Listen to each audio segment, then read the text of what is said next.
Current চলে গেলেও net যাবে না। যদি আপনার কাছে থাকে এমন একটা ইউপিএস, খুব অল্প খরচে বাসায় বানিয়ে নিতে পারবেন, একসাথে চালাতে পারবেন রাউটার ও অনু, ব্যাকআপও পাবেন বেশ লম্বা সময়। কারেন্ট না থাকলে অথবা চার্জার খুলে ফেললেও রিস্টার্ট নেবে না। 9 ভোল্ট থেকে শুরু করে 12 ভোল্ট কিংবা ল্যাপটপে চার্জার দিয়েও চার্জ দিতে পারবেন এটি।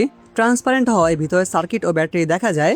বাসায় বসে খুব সহজে এমন একটা ট্রান্সপারেন্ট মিনি ইউপিএস বানানোর জন্য আমাদের বেশ কিছু জিনিস লাগবে। প্রথমে আমাদের লাগবে এর কেসিং এর জন্য আমরা ব্যবহার করব ওয়ালটনের সুইচ বোর্ডের বক্সগুলো নবাবপুর থেকে মাত্র 40 টাকায় কিনেছিলাম। এখানে আমরা একসাথে 2S এর 4টি ব্যাটারি ব্যবহার করব। এরপর আমাদের লাগবে একটা মিনি সুইচ, যেটা দিয়ে আমরা মিনি ইউপিএসকে অন অফ করতে পারবো। ইনপুট আউটপুট পোর্ট হিসাবে ব্যবহার করব 3টা ফিমেল ডিসি পোর্ট। এখানে মোট 2টা 12 ভোল্ট, 9 ভোল্ট ও একটা ইনপুট থাকবে, যেখানে 9 থেকে 36 ভোল্ট অব্দি ইনপুট দেওয়া যাবে। ব্যাটারি চার্জ করতে ও পুরো ইউপিএসটিকে পাওয়ার করতে আমরা ব্যবহার করব XL4015 মডিউল। XL4015 একটা শক্তিশালী বাক কনভার্টার মডিউল। আউটপুট ভোল্টেজ ঠিক রেখে এখানে 36 ভোল্টের মতো ইনপুট দেওয়া যায়। পুরো ইউপিএস এর পাওয়ার হাউস হিসাবে আমরা ব্যবহার করব 2S লিথিয়াম আয়ন ব্যাটারি। এখানে আমি 4টা 3.7 ভোল্টের 2000 mAh এর ব্যাটারি ব্যবহার করেছি। প্রথমে দুইটা প্যারালাল করে তারপর সিরিজে ব্যবহার করেছি। আমার চ্যানেলে ভিডিও দেওয়া আছে কিভাবে ব্যাটারি প্যাক বানাতে হয়, চাইলে দেখে নিতে পারেন। 12 ভোল্ট ও 9 ভোল্টের 2টা আউটপুট নেওয়ার জন্য এখানে আমরা 2টা বুস্টিং সার্কিট ব্যবহার করব। একটা হলো MT3608 মডিউল, আরেকটা হলো XL6009 মডিউল। এগুলোর কাজ হলো মেনলি ভোল্টেজ বুস্ট করা। 2S ব্যাটারি 8.4 ভোল্টকে বুস্ট করে কাঙ্ক্ষিত ভোল্টেজ দেয়। বুস্ট করা ভোল্টেজ টেস্ট করে মাপার জন্য ব্যবহার করব এই ভোল্ট ও অ্যাম্পিয়ার মিটারটা। আমার সবকিছু ট্রান্সপারেন্ট পছন্দ, তাই এটাকে ট্রান্সপারেন্ট রাখতে ব্যবহার করব অ্যাক্রিলিক শীট। ইউটিউব ও টিকটকের পাশাপাশি আমার একটা ফেসবুক পেজও আছে, সেখানে আপনাদের সাপোর্ট চাইলে ফলো দিয়ে রাখতে পারেন। বানানো শুরু করার আগে একটা সমস্যা দেখতে পেলাম, ব্যাটারির উপরে যে বিএমএসটা বসানো আছে সেটা কেসিংয়ে বসালে একটু উঁচু হয়ে থাকে, তাই আমরা এখানে অ্যাক্রিলিক শীট লাগাতে পারবো না। আমাদের ব্যাটারি বিএমএসটাকে ব্যাটারির উপরে না রেখে ব্যাটারির সাইডে লাগিয়ে নিতে হবে, তাহলে আমরা অ্যাক্রিলিক শীট বসানোর জায়গা পাবো।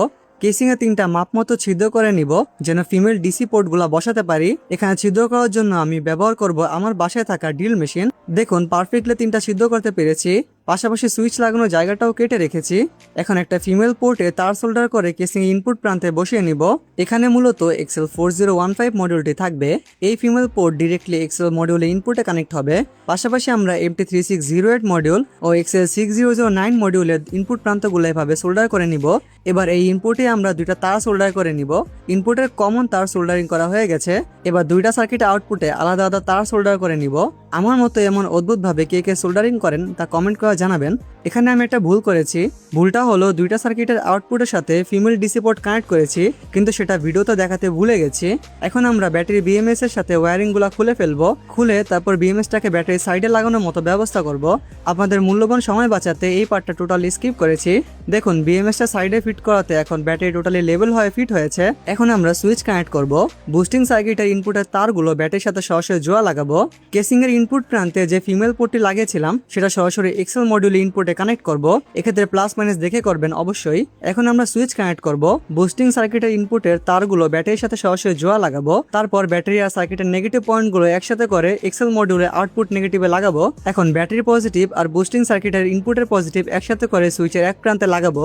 তারপর সুইচের অপর প্রান্তের তার সরাসরি এক্সেল মডিউলে লাগাবো। ডায়াগ্রামটা দেখে নিন। এভাবে কানেকশন করলে ব্যাটারি সরাসরি বুস্টিং সার্কিটের সাথে লাগানো থাকবে।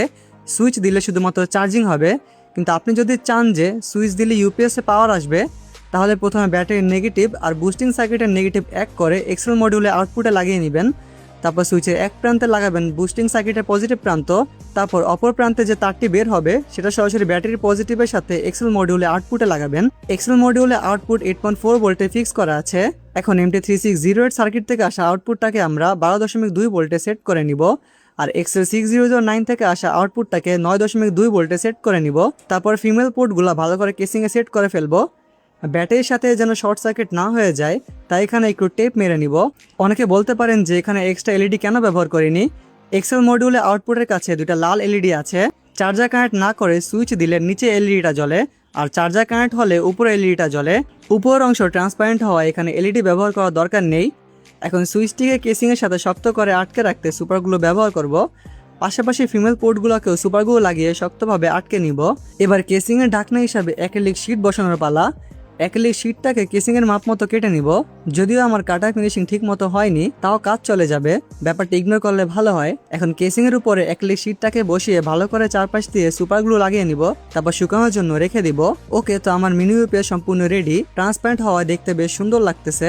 দেখুন 12 ভোল্টের চার্জার লাগালে এক্সেল মডিউলের উপর লাল এলইডিটা জ্বলা শুরু করেছে, মানে ব্যাটারি চার্জ নিচ্ছে। এখন এই ইউপিএস দিয়ে আমরা একটা 12 ভোল্টের অনু ও 9 ভোল্টের রাউটার চালিয়ে দেখব। পাশাপাশি দেখব চার্জার খুলে ফেললে বা কারেন্ট চলে গেলে রিস্টার্ট নেয় কিনা। 12 ভোল্টের পোর্টে মেইল কেবল লাগিয়ে সরাসরি অনুতে কানেকশন দিলাম এবং 9 ভোল্টেরটা সরাসরি রাউটারে কানেক্ট করলাম। দেখুন রাউটার ও অনু একসাথে চলছে। এবার যদি কারেন্ট চলে যায়, চার্জার খুলে ফেলি, তাহলেও রিস্টার্ট নেয়নি। দেখুন 2000 mAh এর 4টি ব্যাটারি ব্যবহার করায় অলমোস্ট 3 থেকে 4 ঘন্টা ব্যাকআপ পাবেন। ভিডিও ভালো লাগলে লাইক দিয়ে চ্যানেল সাবস্ক্রাইব করে রাখুন। ফেসবুক পেজ ও টিকটক পেজে ফলো দিতে ভুলবেন না। দেখা হবে অন্য একটা ভিডিওতে। টাটা।